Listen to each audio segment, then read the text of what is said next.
So here's the big question. Can Google's new genius AI, Gemini 3, actually write PineScript code that makes you serious money in the crypto market? That is the high-stakes question, isn't it? Right. And we're talking about real rigorous testing here. Right. We found one successful code conversion that led to just a staggering 2,497% total profit on Bitcoin. Wow. But, and this is the part we have to talk about, that massive return came with a terrifying catch, a 46% maximum drawdown. Okay. And that risk is the first thing we absolutely have to unpack. Welcome back to the deep dive.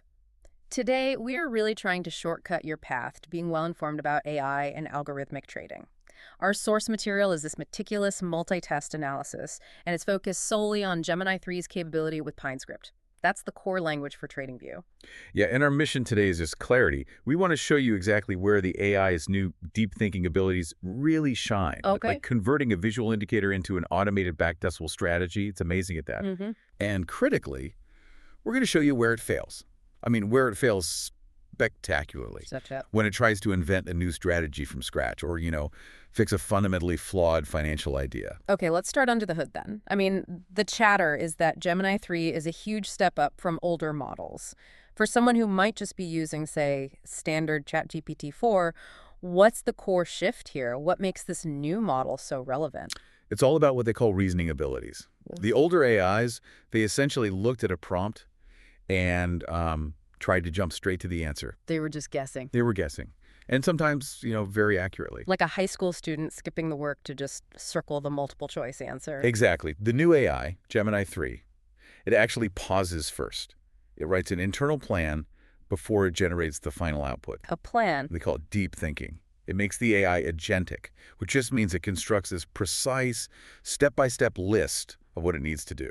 And for something like PineScript, where a single missed bracket can cost you thousands. That planning skill is not just critical, it's essential. So the plan is the difference. And you mentioned file handling, this ability to upload images, CSVs, and video all at the same time. How does that change the game when you're analyzing trading history, which is usually just a long, boring spreadsheet? Oh, it's a massive efficiency boost. I mean, imagine being able to upload years of raw price data, a screenshot of a chart setup you like, and the old code of an indicator.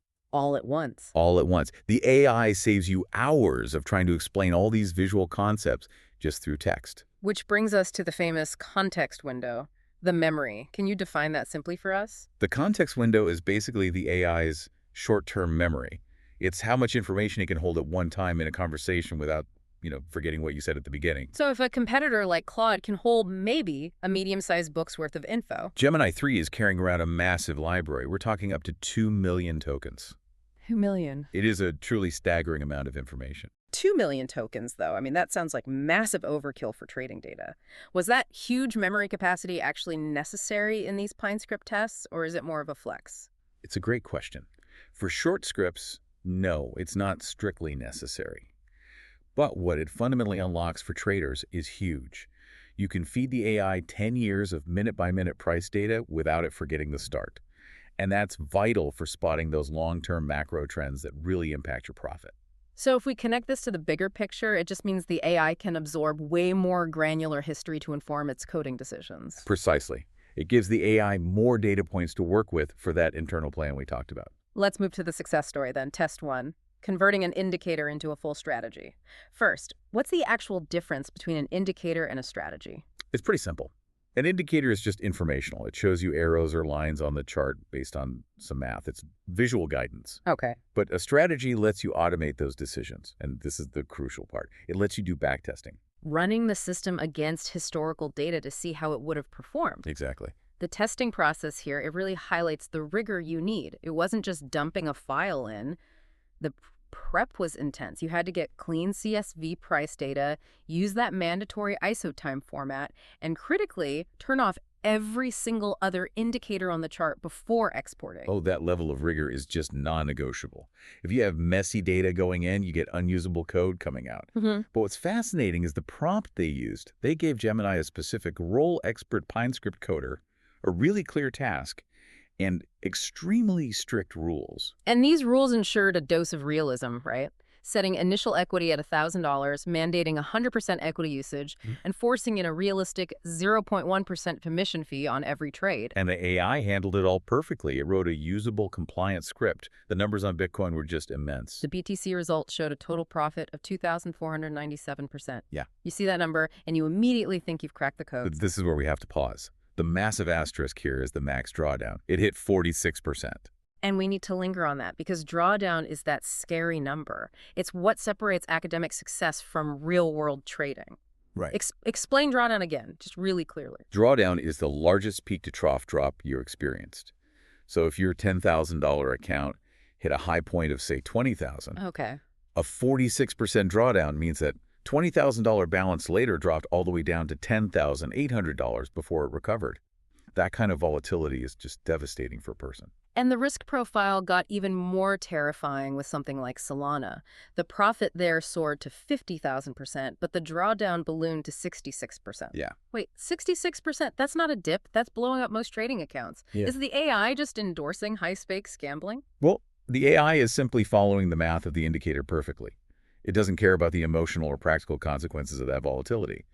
I still wrestle with prompt drift myself, and seeing that 66% drawdown is a real-world wake-up call, even when the code itself is technically perfect. So, beyond the success of the code itself, what lesson did that extreme drawdown teach us about relying on the AI? That the AI writes the code perfectly, but the human must still understand and manage that extreme account-crushing risk. That's the takeaway. Okay, let's pivot to the failure test, the flawed logic trap. The goal here was to take a working long-only strategy and try to improve it by adding shorting logic, profiting when the price drops. Right. We specifically modified the Danchin channel strategy. We asked Gemini 3 to short when the price closed below the lower band and then close that short when the price got back to the middle line. This sounds logical. It sounds totally logical. Yeah. But the code executed and the results were disastrous. The original strategy was already delivering 2,700% profit. And Gemini's improved version, It dropped down to a dismal 150% profit. Just massive losses were introduced by this improvement. So we have to analyze the why here. This is where that agentic reasoning just failed. It completely failed to override a flawed financial premise. The AI wrote the code for those short signals perfectly, flawlessly, but it failed to consider the overwhelming upward bias of the crypto market. It missed the domain expertise. It did. It prioritized coding execution over a sanity check of how the market actually works. Exactly. Crypto historically is long biased. Because of adoption, scarcity, inflation dynamics, shorting is inherently a low probability bet over the long term. Gemini 3, despite all its deep thinking, did not act like a seasoned trader. It was just a brilliant code monkey. And it's important to note this wasn't just a Gemini failure. Grok and ChatGPT also failed this exact test. Even Claude couldn't beat the simple long-only version. Right, and it raises this really important question. Since the AI is supposed to be agentic, why didn't its internal plan include a step to challenge instructions that were mathematically guaranteed to lower profit? And the short answer is, it prioritizes accurate code execution over challenging the user's potentially flawed financial premise. We're going to pause right there. When we come back, we'll look at why the ultimate dream prompt, the one everyone wants to run, failed spectacularly, and which AI tool is actually the undisputed champion for heavy-duty, reliable coding. Welcome back to the deep dive. We're now diving into where Gemini 3 hits its computational and, ethical limitations. The first two tests were practical, but test 3 was aiming for the moon. It really was. The dream prompt, test 3, was simple. Find a pattern. Make me a strategy that wins with drawdown under 30%. With no indicators mentioned. No indicators, just the raw price data. This is what every trader wants. Yeah. New alpha discovery. So detail the result. What happened when you asked it for a new profitable pattern? Gemini 3's deep thinking icon, it spun for a while. It started the analysis, trying to write an internal plan to process all this data, and then it just crashed. Timed out. And you tried again. I tried again, thinking it was a fluke. It crashed again. Why? If it has all this memory and this capacity to run a step-by-step plan, why did it give up on the most fundamental task of a data analyst? Because the task was just too vast. It was too vague. For the AI to truly find a new profitable pattern, it has to check billions of permutations. Billions. It would need to test every combination of moving averages, every oscillator setting, every volume threshold against the entire data set. Whoa. Imagine scaling that to a billion queries. That level of computation just exceeds the AI's time limit for a single response. It's usually capped at around 60 seconds. Precisely. It's not that it can't do it in theory, but it can't finish it within the constraints of the chat model interface. It needs direction. So the lesson here is you can't just ask it to find a strategy. No, you have to provide boundaries. You have to guide it. Tell it, use the RSI indicator combined with a 50-day moving average, or look for specific breakout price action. Specificity prevents the algorithmic overload. And the timeout. Exactly. That's a crucial operational lesson. Let's look at the final test, the ethical barrier. Asking the AI to reverse engineer a closed source indicator. This is a really common desire in the trading community. People pay hundreds for indicators with locked code. Right. We asked Gemini 3 to look at screenshots of the indicator's lines and raw data values, and then try to recreate the underlying PineScript math. And the immediate response was? An immediate refusal. Gemini 3 said, very politely, "I am having a hard time fulfilling your request," and then it just stopped trying. What were the reasons for that, besides just the sheer complexity of it? It's primarily the safety filters that Google put in place. There's a real fear of intellectual property theft or, similar nefarious uses. And recreating proprietary code would trigger that. It's exactly the kind of task that triggers those strong safety locks. What's so fascinating here is the contrast with the competition. Absolutely. Yeah. Claude has succeeded in performing similar reverse engineering tasks before. So this tells us Gemini 3 either has much stricter filters or it just has less patience for that complexity once the IP filter gets triggered. So we have a pretty clear dividing line now. What is the core difference between a successful prompt, like the conversion, and a timeout or crash prompt, like finding a new strategy? Success requires specific variables and strict boundaries. Vagueness leads to the AI timing out because the computation just becomes too massive. Okay, let's summarize the final rankings.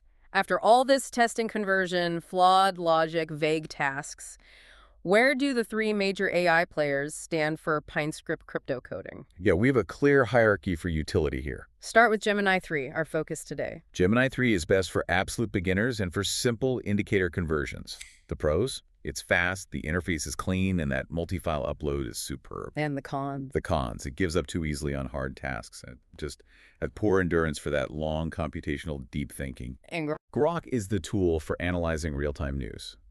And that's simply because it has that great access to ex-Twitter data for sentiment analysis. But for coding? For pure coding rigor, it's average. The code can be pretty sloppy. Which leaves the undisputed winner for the heavy lifting, the one that acts like a true senior developer. That is Claude 3.5 Sonnet or Opus. It is the winner for complex coding. When you give Claude a hard task, it just keeps iterating. It keeps working. It writes incredibly long, clean code. And if you paste in an error message, it acts like a patient developer and just fixes it without you needing to start all over. The only real downside there is the lower message limit, which forces you to pay if you're doing a massive workload. Correct. But for high-quality, complex code generation that requires that kind of perseverance, it's still superior. So the final practical advice is this. Use Gemini 3 to brainstorm ideas, maybe clean up your data, but then rely on Claude when you need that complex, final, robust code written for your TradingView bot. Exactly. And let's recap the core lesson for you, the listener. AI is an exceptional conversion tool for code. It can save you hours of manual work. But it is not capable of creating new, profitable logic from scratch or fixing a fundamentally flawed financial idea that just contradicts basic market behavior. The core lesson is clear. AI is a tool, not a boss. You are the trader. That's the mandate. Remember, always check that max drawdown number. Never trust the code blindly, even if the profit percentage looks amazing. And if the AI prioritizes perfect code execution over self-preservation, as we saw in that terrifying 66% drawdown, what non-financial risks are we blindly automating in other complex fields just because the generated code works? What happens when the AI optimizes for a goal that we haven't properly checked for catastrophic failure? Something for you to mull over. Until next time. Take care.